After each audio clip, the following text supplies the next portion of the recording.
Welcome aboard the Clue Crew Mystery Channel. We are here with author Wendy Nugent. Hi, Wendy. Hello there. Hi. And today we are talking with my friend Sally Bayless. And here's a little bit about Sally. Sally writes cozy mysteries, and she previously published Sweet and Clean Romance. She lives in the Missouri Ozarks, and when not working on her next book, she enjoys shopping for cute shoes, swimming, watching BBC television with her husband, and of course, reading. She has two grown children. For updates on her writing and a free mystery, sign up for her newsletter by visiting sallybayless.com, and we'll have that link down below. So Sally and I published our first mysteries around the same time, and she's always been such a good author friend to me. So I'm so excited to introduce you all to her and all of her wonderful books. So let's dive in. Sally, what inspired you to write mystery novels? Well, I think, like a lot of people, I fell in love with mysteries as a girl, starting with Nancy Drew. And Wendy, I have to tell you that I definitely quickly became on Team Trixie Belden. Nancy was Yes, fine, yay, but Trixie. Trixie was better. Yes, So I read those books until the covers fell off. Um, and I then have mine right up there. They're oh, right on. I'm jealous. I don't have mine anymore. Yeah. Um, and then I as I got older, I started reading like Elizabeth Peters and Dorothy Gilman Love and Elizabeth Peters. yes, of Love. course Agatha Christie, Victoria Holt, whatever I could find in the library. Um, but I, I didn't think this is going to sound silly, but I didn't really think that real people were allowed to become authors. It never even like entered my mind that that could be a career. So I went into journalism, and then worked in corporate publications. And I think, like a lot of people in the journalism English world, I always had this secret, maybe I could write a book. I'd love to write a book. So when my kids were not super little, but still, still little, I made a New Year's resolution one day to try it, and I wrote a book. Awesome. That is so inspiring, Sally. That's really inspiring. I'm glad. How do you describe your writing process? Well, I'm definitely a plotter. Um, in any other genre, I would be a plotter, but in mysteries, I don't think I could function without being a plotter. Um, because it's to me, it's all about the puzzle and getting it to fit together. So I start by writing, like kind of brainstorming on paper, like and thinking over a few days, maybe even weeks, who do I want the victim to be?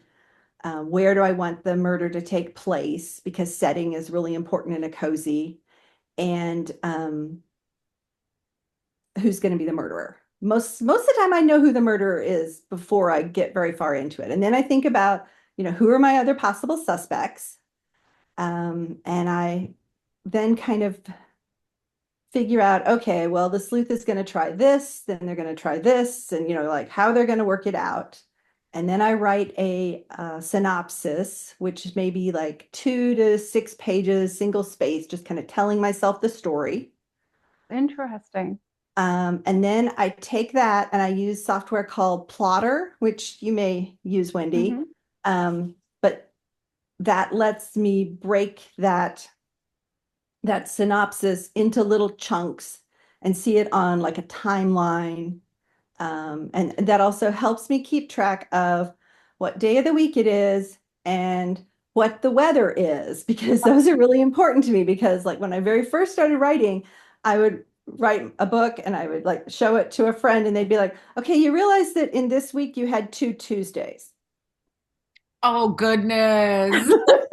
Or like I would have it pouring rain, and then then it's sunny, and then it's pouring rain again, but I never like mentioned that it changed. It just so now I have a system. I keep very close track of what day of the week it is and what the weather is, and so that's my process. And then I start writing. How do you come up with ideas for your plots and twists? Well, some of it just, I don't know, it's just there. I think, years of reading mysteries, watching mysteries on TV, the almost like the beats of it are in there. Like, okay, I'll have to admit this is kind of weird, but like if my husband and I are watching a TV show, like let's say we're watching Father Brown. We really enjoy Father Brown on BBC. We're watching this and I'll be like, oh, it's the middle of the second act. It's time for someone else to die. Oh, good. Is he annoyed by that or does he think it's adorable? No, he thinks it's adorable. Perfect. Yeah, He's a keeper. he's a good guy for me.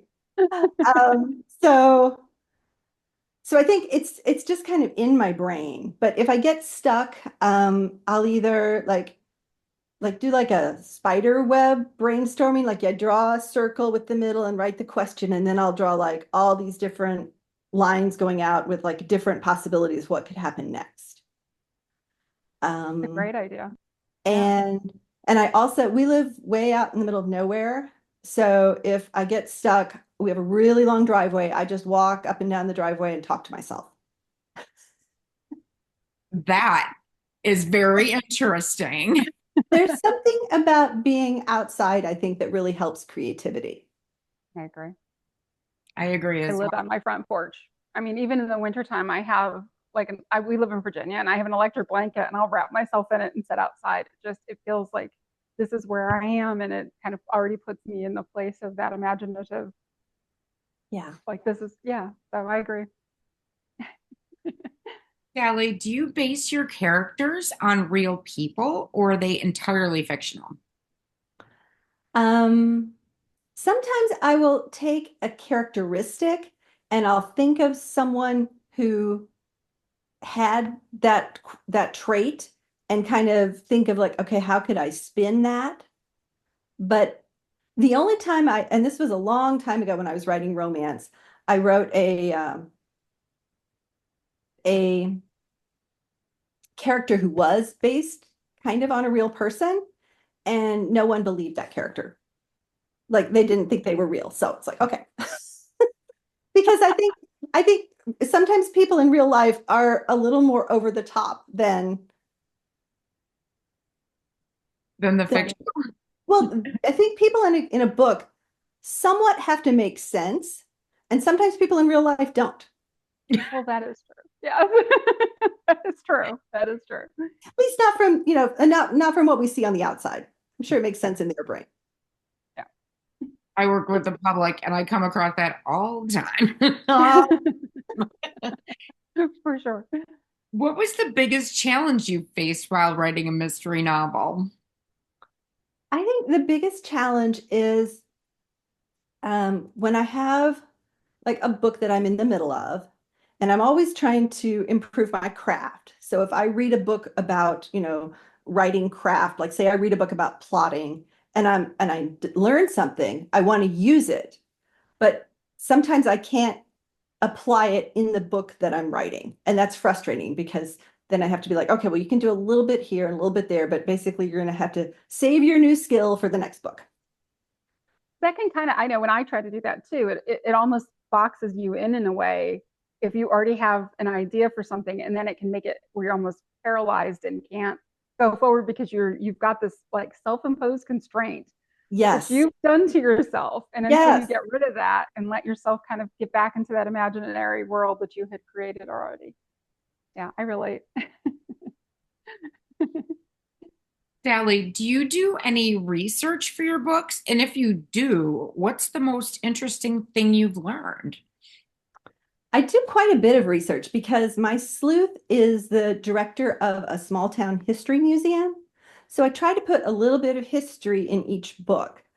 And like the last book I wrote, or the last book I published, Hemlines, Handbags, and Havoc it starts with a murder that takes place at a historic fashion show. So I spent a lot of time researching and watching, just the coolest videos about fashion from all different eras. Like I looked at stuff from 1860 to 1960. And some of it you're like, oh, okay, I know what they wore in the 1920s. They wore the flapper dresses. But some of the other eras, it was very new to me. And I think one of the most interesting things that I have learned is with that book was how current events and society affected fashion. Like in the 60s, I never thought about this, but astronauts were, everything was about going to the moon, and they would have the big white spacesuits. And then what comes into style but the white go-go boots? Right. Oh, Kind of, interesting. kind of echo the astronaut Yeah. boots and stuff like that. It's Well, like, wow, and kind of modern and spacey and a lot of like silver shiny yes, fabrics and things yes, that they probably were just newly able to make too because of the advancement in making plastics and different things that hadn't been there before. That would be super fun. I'm looking for. I haven't gotten to read your latest, but I've read a lot of your other books, and I just want to go live there. I love this little town. I'm a history nerd, so I enjoy all the history in it, and I want to go to the auction and I want to go to the museum and I so yeah, it's a great series, and the puppy dog, you can't beat the puppy dog. Because you got thank to have you, a wonderful, wonderful animal in a character in your book. thank you. Sally, which author or book has influenced your writing? I thought about this one day, and I think that um, Jan Karen played a big role in forming what I want to write. She wrote the Mitford series, starts with At Home in Mitford, and it's a just a sweet series. I can tell you've read it about an Episcopal priest who eventually finds love. And she does such an amazing job of creating characters that you love and creating this town that is a character. Yes. Um, and that, like when you say that you liked my little town, Wendy, that is just music to my ears because I worked really hard to try to make it something that a place Oh, I that have people a want to map in be. my head. I know where the store is. I know where the Airbnb. Like I, yeah, no, it's just the most lovely little escape to go there, even though people get killed. Like we're just, Yeah, if we put yeah, that aside, it's just such a. I mean, I think everybody that's kind of the little dream town, the little small town that you can imagine living in, or a TV show that you loved watching growing up. This little community where everybody knows everybody and it's very welcoming, and there's the drama of the people that live there, but it's, just a beautiful little town. So I always, whenever I read one of your books, I'm like, oh, I get to go back because it's so much fun to go and visit everybody there. thank you. And I'm hoping someday I'll come by Missouri and you can give me a tour. It's got to be real, right? It feels so real. Well, not completely. Have you pulled little bits from places that you go, or is this all in your imagination? Um, a little bit of it is my hometown. A little bit of it is a town named St. James, Missouri. And a little bit of it is Marietta, Ohio, which is a beautiful little river town with lots of history. And the rest of it's just made up. Just, oh, what would I Okay. want? Well, of course, they have to Yeah, have a great bookstore and they have to. big library. And Absolutely. What's the most valuable piece of writing advice you've received? I think the most valuable advice when I was just starting out, back when I had that New Year's resolution, I had a friend who was an artist and she had worked in a lot of media. And at the time, she was doing bronze sculptures. And she said, if you want to succeed in art, you have to treat it like a job. Mhm. And so back then, even though, I was working around kids, so it wasn't like I could work 9 to 5, but as much as I could, I worked 9 to 3, 5 days a week, treating it like a job. That makes a ton of sense. Makes a ton of sense. What's the one thing about writing or being an author that would surprise readers? Um, I think people think of an author as sitting alone, typing in their computer, and I mean, I do that sometimes, but also, I dictate a lot of my books, so I'm not typing. And I also often have writing sprints with a group of other cozy mystery authors. Um, so like it's a Zoom call like this, and everybody says hi, and we chat for 5 minutes, and then everybody turns off their camera and everybody turns off their microphone, and you write for 25 minutes, and then the person who's in charge turns their microphone on and says, "Okay, time to come back." And so we chat for 5 more minutes, and then we work again. So it's much more social than I think people think of it as. That's I neat. I've never heard of that. That's really that's cool. That sounds like my kind of writing. What do you hope readers take away from your books, Sally? Well, you mentioned the word escape earlier, Wendy, and I think that is a big one because, if your life is boring, if you're going through problems, if you're sitting there in the hospital waiting room, I very much want to offer escape because for me, throughout my life, whatever the problem is, the answer has often been I should go read. That will solve my problems. Entertainment, I am not in any way a literary author or, I am just writing this for fun and for people to have fun. And I think the final thing that I want people to come away with is a little bit of reassurance that there is good in the world and that second chances are possible, because I really believe those things. Can you share a sneak peek or a hint about an upcoming project you're excited about? Well, since it just came out, I'll show you my latest book. Um, there you can see the cover. This is Bella. She's the sleuth's dog. She's Love a very Bella. important character. And you can see some of the historic dresses, um, which my cover designer did a fabulous job. Like I was like, "Are you sure that this dress would be And she like showed me the clip art that she had found, like showing this is from this decade. It's like, okay, you're like way ahead of me here. That's awesome. No, your covers are gorgeous. I always love Oh, your covers. thank you. My next book is going to be Apple's Alumni and Animosity. Ooh, ooh. So, a group of college alums get together to celebrate their 25th reunion, and they stay at a retreat center at a historic orchard. Oh, And of fun. course, one of them dies very quickly. So, Tragic. Oh, wonderful. Well, looking forward to that one. thank you. Thank you.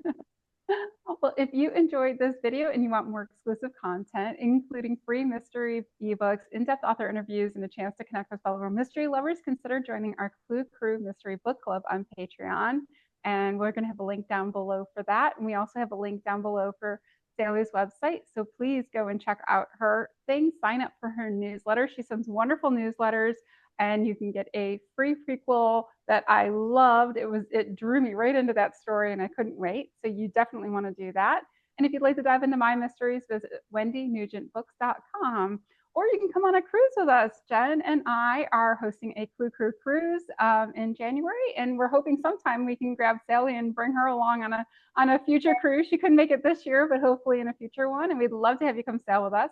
We have lots of solo cruisers, so you don't feel like you have to have a cruise buddy to go along. You can just come along with us, and you have a built-in community of readers to hang out with. So like I said, there's links in the show notes for everything. So don't forget to like, subscribe, and hit that bell so you never miss a video. And thank you so much, Sally. It was wonderful to get to talk to you. And everybody, see you later. Thank you guys. Hi, Sally. Thank you. Have a great day. Bye.